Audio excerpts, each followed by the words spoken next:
The Mortuary Collection is a 2019 American anthology horror film written and directed by Ryan Spindell. The movie is based on a frame narrative technique, where there are many horrifying stories inside a story. The plots of the film are quite complex, but they are all interconnected.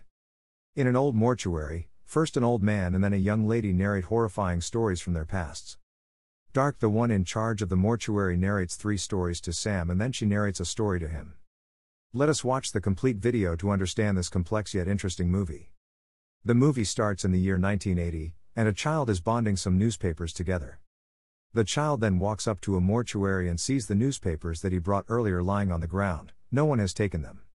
In suspicion, he goes to the main door of the mortuary and tries to see through the small hole in the door with his camera. Suddenly, he sees the face of an old man, and the knob of the door spins. The door opens, and an old man named Montgomery Dark comes out. Terrified, the child runs away upon seeing the old man and leaves his camera there.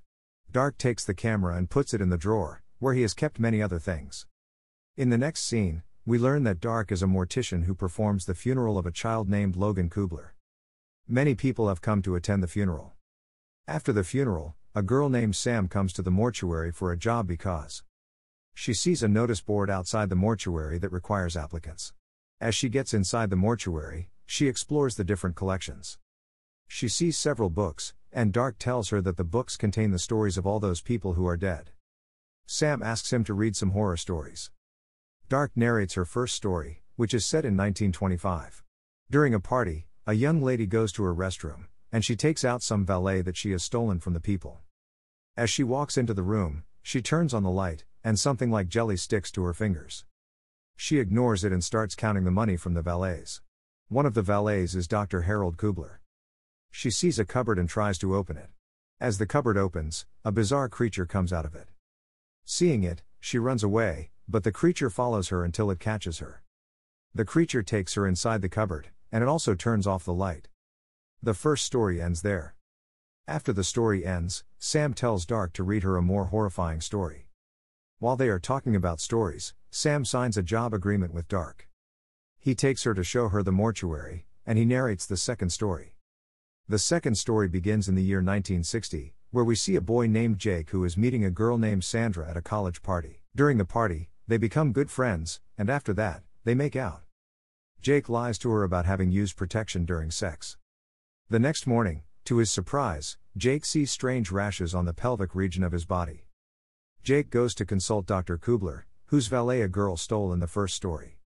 While he is examining Jake's body, Dr. Kubler hears an unusual sound from Jake's abdomen. By examining Jake further, Dr. Kubler learns that he is pregnant. They become surprised. Jake then goes to Sandra's house to learn more about her. He asks her what has been happening, and meanwhile, his abdomen is enlarging disproportionately.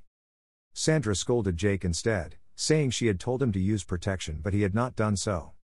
Sandra leaves the room angrily, and after that, her parents lay Jake on the table.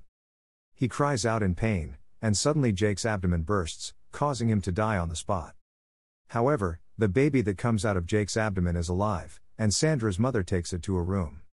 In the room, many other babies are laying there. Seeing a lot of babies, she leaves the baby there and runs away. The second story ends there.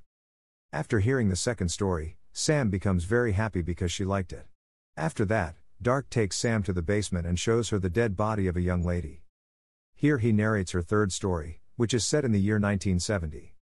A couple gets married, and soon after the marriage, the wife named Carol falls ill. Her body becomes paralyzed, and she is dependent on her husband, Wendell Owens. After serving his wife for a long time, Wendell gets tired of her, and Dr. Kubler suggests that he give her an overdose of painkillers to kill her.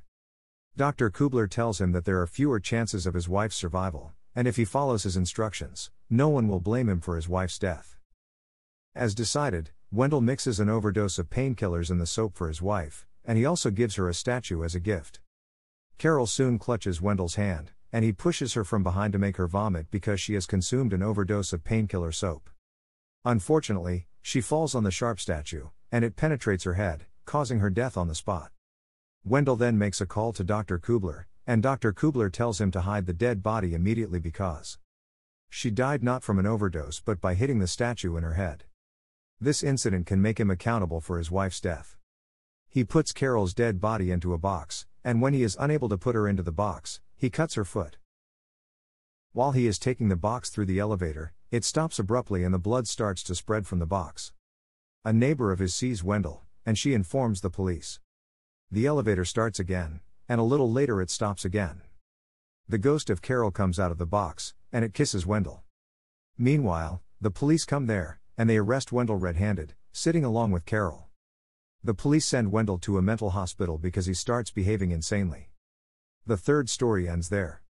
After that, Sam tells Dark that his stories are interesting and have a moral message. If someone does something bad to someone else, it will come back to them in some way.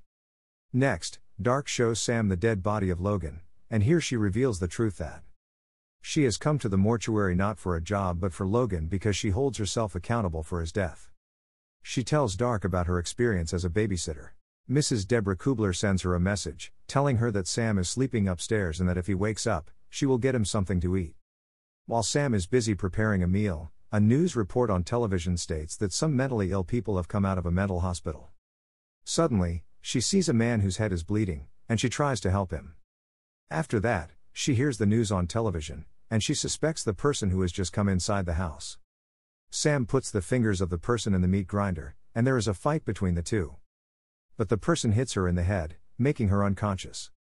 The person then goes upstairs to Logan's room, and as Sam returns to her senses, she runs upstairs, where she sees the person near Logan. She fights the person and pushes him down the stairs. She then comes down and hurls the television at the person's face, and he passes away. Meanwhile, Dr. Kubler and his wife come there, and they find the man dead. The person who is lying dead is a babysitter, and the girl was not Sam but Charlotte, who has fled a mental hospital. Charlotte was known for killing babies and taking out their teeth. Drive, Kubler and his wife search for Logan, and suddenly they smell something burning in the Owen. We learn here that what Charlotte was cooking up in Owen was none other than Logan. It means she was a cannibal as well. The story of Sam ends there. After that, Charlotte tells Dark that everyone likes different things. He likes to have a library of books, but she wishes to collect the teeth of the children that she has killed. Charlotte has come to the mortuary to retrieve Logan's tooth. She extracts the tooth with a knife and then pushes the dead body onto the stove. She then stabs Dark in the stomach, but to her astonishment, she sees him laughing, and something jelly-like is coming out of Dark's wound and not blood. Terrified, she runs away from there, but she cannot get out of the mortuary. She then enters a library, where she sees Dark upstairs. Dark tells her it is just the beginning, and meanwhile some books start to fall off the shelves. The books contain the stories of all the innocent children whom Charlotte killed mercilessly. In the next moment, childlike devils come out of the books, and they get hold of her. They try to tear the skin off her body, and they kill her. Dark sews Charlotte's dead body together and inserts the jelly-like material into her body.